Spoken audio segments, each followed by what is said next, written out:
Donc la raison pour laquelle je me suis levé aussitôt, c'est que ce matin j'ai la réunion business avec mon groupe Rouge Plus. Du coup j'aurais pu aller faire la balade à Nice comme d'habitude. Mais là du coup le truc c'est que je devais faire une vidéo avec Maud, ça faisait longtemps qu'on devait la faire ensemble. Elle est sur le groupe du Var, donc du coup on s'est dit que bon bah tant qu'à faire j'irai faire la balade avec eux, au moins ça me permet de rencontrer les autres membres du Var que je connais pas pour l'instant. Il est vraiment trop tôt là. C'est vraiment trop tôt et des fois quand je dis ouais bah écoute pas de soucis, 8 h je suis là, easy t'inquiète.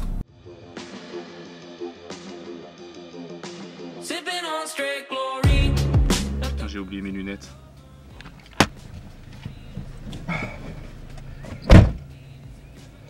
Voilà, c'est mieux.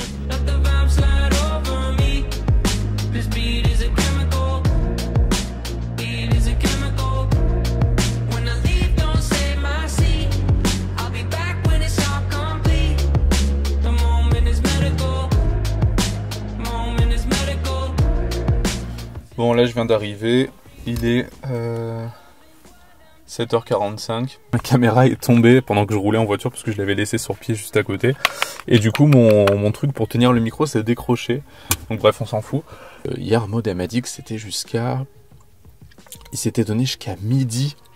Mais moi j'ai pas le time les gars de faire une rando jusqu'à midi. Normalement c'est 1 heure. Jusqu'à midi. Et je suis pas parti pour la journée. Après avec Maud il faut encore qu'on tourne la vidéo et tout. Moi après cet après-midi je rentre. Et je fais la sieste de ma life. Cet après-midi, je rentre, je regarde les voix. Voilà, t'as vu mes cernes un peu? Je viens de finir un épisode du podcast de The Bee Boost là, et c'est super intéressant. C'est un de ses premiers podcasts. Elle parle du client idéal. Elle nous fait faire en fait tout un exercice. Il faut être actif pendant le podcast. Faut pas faire comme j'ai fait à l'écouter en voiture, sinon ça sert à rien. Et en fait, vraiment le truc fait en sorte que à la fin vous ayez votre client idéal, et elle vous le prouve parce qu'à un moment elle donne un exemple dans son podcast. Elle dit moi je sais que mon client idéal il est comme ça, comme ça, comme ça. Elle a une maîtrise parfaite de son client idéal. Une fois que tu maîtrises ça, et au final un client idéal c'est pas si difficile que ça à mettre en place. Il suffit en fait que tu aies eu un bon client avec qui tu as envie de travailler toute ta vie et de le dupliquer. En fait ça s'appelle après de la duplication de bons clients. On a l'impression qu'on se met des barrières en se mettant client idéal ou alors en se spécialisant dans une niche et tout.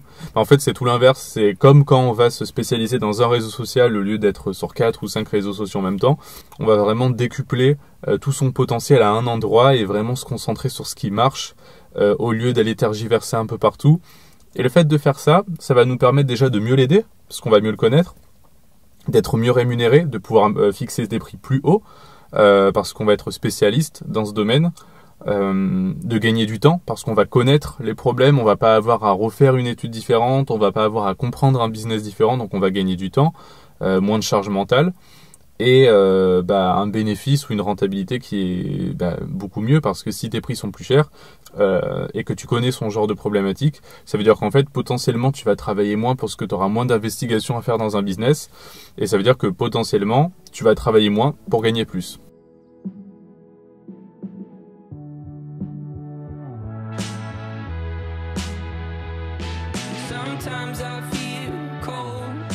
Montre ta main. Bon, où est-ce qu'on va du coup? On va là-bas. D'accord. Bon bah pourquoi pas.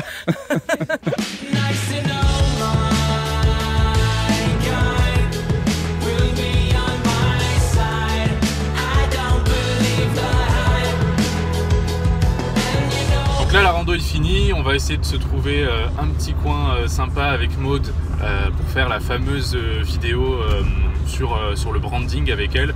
Elle est spécialiste en communication et branding, donc elle va pouvoir nous apporter plein de super choses dans la vidéo. Déjà une boulangerie pour manger un petit bout parce que là, levé depuis 6 h du matin, on crève la dalle.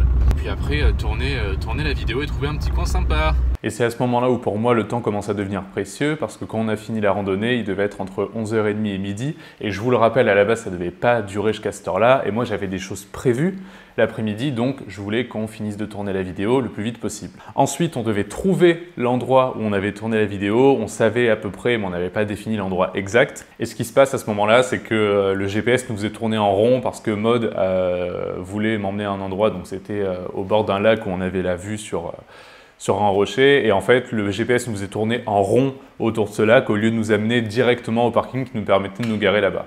Donc là il est temps qu'on se pose pour manger. Puis faites demi-tour. On a trouvé enfin un petit endroit pour tourner la vidéo, mais là la question c'est combien de temps on va mettre pour tourner la vidéo. Il faut que je rentre après chez moi, je rappelle que j'ai 1 heure de route pour rentrer pour finir ma vidéo. Attends, sur chemin de la Gaudrade. Non, ça s'arrête pas. Ouais, elle s'était arrêtée puisque c'était pas là. Du coup on fait demi-tour. Bref, du coup on a trouvé un endroit pour faire la vidéo, si on y arrive. Ah, il s'arrête encore.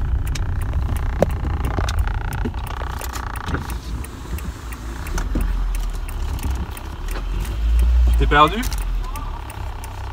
On finit par arriver sur place au bout d'une demi-heure de détour et de demi-tour. On prend quand même le temps de se poser pour manger un petit bout, discuter, etc. Et on commence enfin à tourner la vidéo. Et avant de vous montrer la vidéo, je vais vous rappeler une des règles primaires qu'il faut respecter avant de commencer à tourner en extérieur, c'est de bien choisir son heure. Parce que ce qui se passe, c'est qu'à midi, le soleil est pile au-dessus de nous quand il y a un ciel dégagé. Et nous, on a tourné la vidéo, il était à peu près 13 h. Ok, donc ce qui s'est passé, c'est qu'à 13 h, le soleil il était allé un peu au-dessus, sur la droite ou sur la gauche, peu importe. Et donc, si on se mettait à l'ombre, on était trop sous-exposé et donc notre derrière était trop surexposé. Et si jamais on se mettait au soleil, bah, tout simplement, on avait chaud. Moi, on peut le voir sur cette vidéo, vous allez voir, je dégouline comme pas possible parce que, va savoir pourquoi, en fin mars, il faisait une température comme 20 ou 25 degrés en plein soleil. Maud, du coup, se met dos au soleil parce que c'est elle qui va le plus parler dans la vidéo. Et moi, du coup, je me sacrifie et je me mets en plein soleil. On peut le voir un petit peu sur mon visage. Alors aujourd'hui, je suis avec Maud de l'Effet Com et puis on va parler un petit peu avec elle pour qu'elle nous en dise un petit peu plus et qu'elle nous donne des petits tips, des petites choses à savoir. Alors donc du coup, Maud, bonjour. Bonjour Lucas. Tu es spécialisée du coup sur le branding, la communication, c'est ça? Tout à fait, oui. Ouais. Mon objectif en fait, c'est de valoriser les artisans, les commerçants, Ouais. notamment du Var et aussi des Alpes-Maritimes, à montrer en fait tout l'étendue de leur savoir-faire. En général, j'aime à dire que mes clients sont des pépites parce que ce sont des passionnés.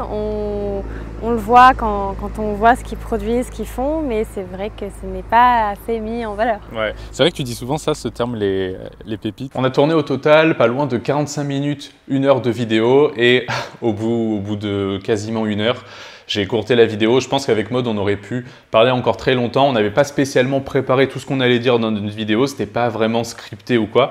Mais on avait un sujet sur lequel voilà, s'éparpiller, discuter, poser des questions et surtout dans le but de donner de la valeur aux gens qui vont nous regarder, de répondre à des questions que des indépendants ou même des chefs d'entreprise peuvent se poser. Donc du coup, notre sujet principal, c'était le branding, les réseaux sociaux, la communication. Et on naviguait autour de ce sujet-là. On a tourné environ 45 minutes, 1 heure de vidéo et je vous avoue qu'au bout d'1 heure de vidéo, on aurait pu encore débattre longtemps avec Maud, donc faire une vidéo plus longue ou alors pouvoir faire plusieurs vidéos par la suite.